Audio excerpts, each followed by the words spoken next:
Saat ini, layanan pesan antar makanan telah menjadi bagian dari lifestyle bagi jutaan orang di dunia. Selain menawarkan kemudahan bagi konsumen, layanan pesan antar juga terbukti berhasil meningkatkan penjualan berbagai gerai makanan.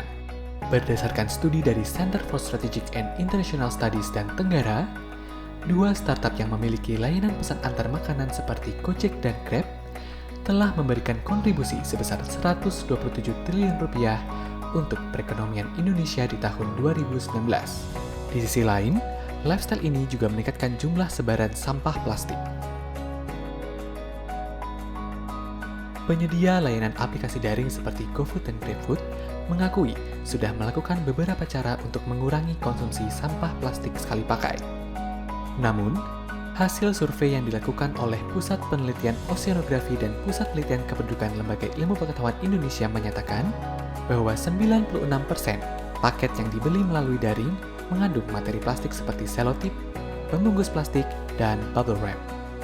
Adanya kondisi peningkatan sampah plastik di masyarakat juga diperparah dengan adanya kondisi semakin meningkatnya sampah makanan atau food waste. Berdasarkan data dari The Economist Intelligence Unit di tahun 2019, Indonesia merupakan negara penghasil limbah makanan terbanyak di dunia. Sebagian besar makanan tersebut dibuang bahkan dalam kondisi yang masih layak untuk dimakan, bukan karena rusak atau basi. Sisa makanan yang tidak habis ini sangat berpengaruh terhadap keseimbangan lingkungan, karena perilaku itu dapat menimbulkan sampah.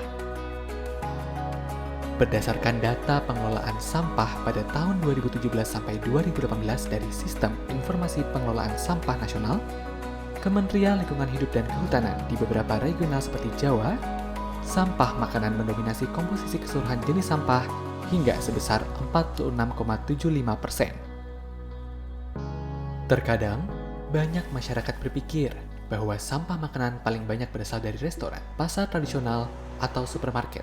Padahal, sebenarnya, sampah paling banyak berasal dari rumah tangga. Hal ini tidak terlepas dari kebiasaan dan perilaku masing-masing individu, seperti tidak menghabiskan makanan, makan tidak sesuai porsi makanan, membeli atau memasak makanan yang tidak disukai, serta gaya hidup dan rasa gengsi bila menghabiskan makanan di depan orang banyak.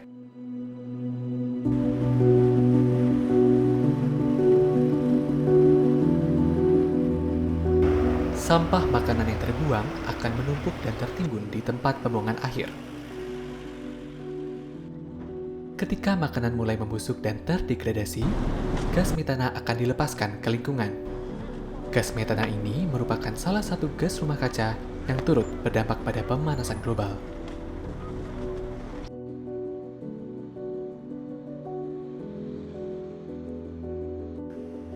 Akumulasi sampah dan gas metana pada TPA dapat memicu terjadinya bencana ledakan sampah.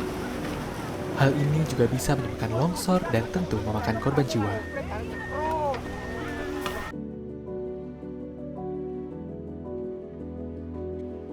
Air lindi berasal dari air hujan. Ketika ada tumpukan sampah, air hujan akan merembes ke dalam tumpukan sampah dan menghasilkan air lindi.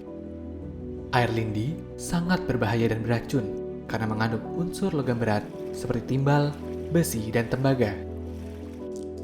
Apabila tidak diolah dengan baik, air lindi akan meresap ke tanah dan mencemari air minum.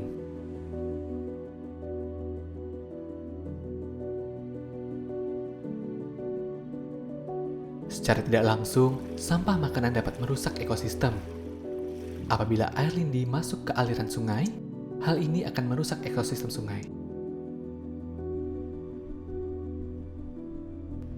Dilansir dari TheGuardian.com, penelitian tahunan yang dilakukan sebuah lembaga non-profit internasional, Break Free from Plastic, menemukan bahwa ada 3 perusahaan yang menjadi penyumbang sampah plastik terbanyak di dunia, khususnya yang ditemukan di lautan.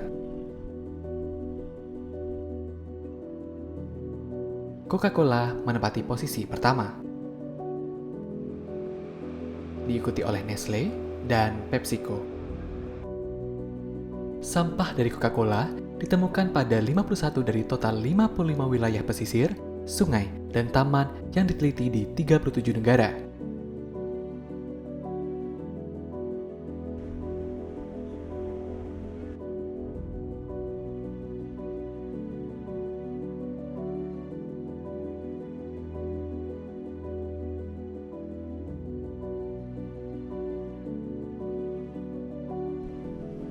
Jenis produk yang paling umum ditemui adalah kemasan makanan dan minuman, bahan-bahan rokok, dan produk rumah tangga.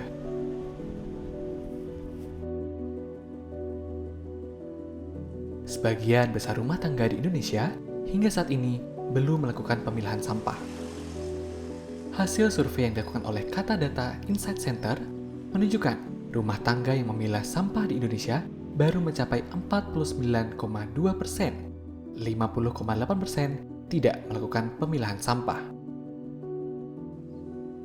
Masyarakat yang tidak melakukan pemilahan sampah memiliki beberapa alasan, seperti tidak ingin repot dan ribet, menganggap bahwa sampah nantinya akan tercampur di tempat pembuangan sampah, dan menilai bahwa pemilahan sampah tidak ada manfaatnya. Kondisi infrastruktur penunjang pengolahan sampah di TPS Piungan juga kurang memadai.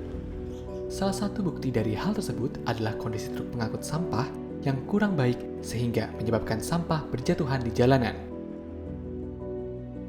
Hal ini berbeda dengan kedua kota di Indonesia, yakni Surabaya dan Semarang, yang telah meraih berbagai penghargaan di tingkat nasional dan internasional sebagai kota terbersih. Di Surabaya, pengangkutan sampah pada hari kerja dilakukan 2 hingga 3 kali ritasi dalam satu hari, sedangkan pada hari libur hanya 1 kali ritasi. Sampah yang akan dimasukkan ke dalam dump truck melalui proses pengepresan sehingga dapat menyusutkan kandungan berat air sampah dan merapikan sampah yang akan diangkut ke truk. Terdapat standarisasi angkutan sampah. Selain truk berjenis kompakter, seperti truk arm roll, maka bak truk yang memuat sampah harus tertutup. Sedangkan di Semarang, pengangkatan sampah setiap harinya 2 kali, dan terdapat SOP di mana petugas harus menggunakan APD. Sampah plastik yang tidak diolah dengan baik dapat menyimpan bahaya bagi keberlangsungan hidup manusia. Bagaimana tidak, tanpa disadari, mikroplastik yang terdapat pada tumpukan sampah menyebabkan timbulnya masalah kesehatan bagi manusia. Mikroplastik merupakan potongan plastik yang sangat kecil yang mencemari lingkungan, berdiameter kurang lebih 5 mm ke bawah, ukuran yang sangat kecil, namun menyebabkan dampak yang cukup bahaya.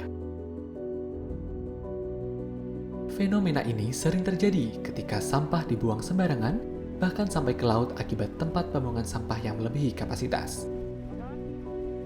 Banyak kasus ditemukannya sampah plastik pada isi perut ikan, dan ikan tersebut dikonsumsi oleh manusia.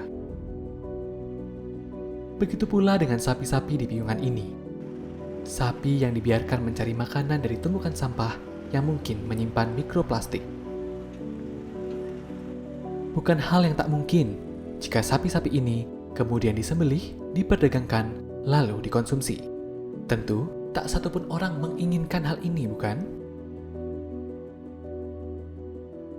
Bahan-bahan kimia yang terkandung di dalam plastik berisiko mengganggu sistem hormonal tubuh. Akibatnya, manusia akan mudah mengalami masalah kesehatan tertentu. Oleh karena itu, plastik memiliki risiko yang cukup serius terhadap kesehatan apabila tidak ada kesadaran untuk mengurangi penggunaan sampah plastik.